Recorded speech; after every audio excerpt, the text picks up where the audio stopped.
Lessons from Elijah. Elijah, one of the greatest prophets in the Old Testament, lived during a time of idolatry in Israel. His life is marked by boldness, faith, and dependence on God. Boldness in faith. Elijah boldly stood for God at a time when King Ahab and Queen Jezebel promoted the worship of Baal. Despite being in the minority, Elijah's faith remained strong.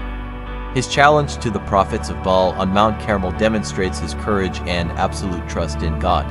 This teaches us to stand firm in our beliefs even when surrounded by opposition. First Book of Kings chapter 18 verse 21. Elijah went before the people and said, "How long will you waver between two opinions? If the Lord is God, follow him, but if Baal is God, follow him." But the people said nothing. Dependence on God. When Elijah fled from Queen Jezebel's wrath, he found himself in the wilderness, feeling defeated and alone. God provided for him through a raven and gave him strength.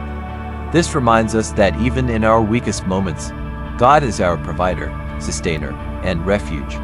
First Book of Kings chapter 19 verse 6. He looked around, and there by his head was a cake of bread baked over hot coals and a jar of water.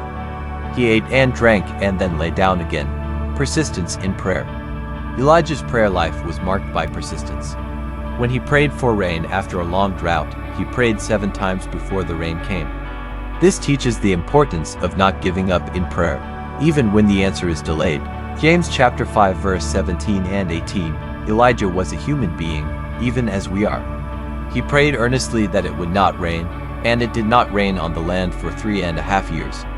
Again he prayed, and the heavens gave rain, and the earth produced its crops. God's power through weak vessels. Elijah wasn't perfect. He experienced fear, doubt, and exhaustion.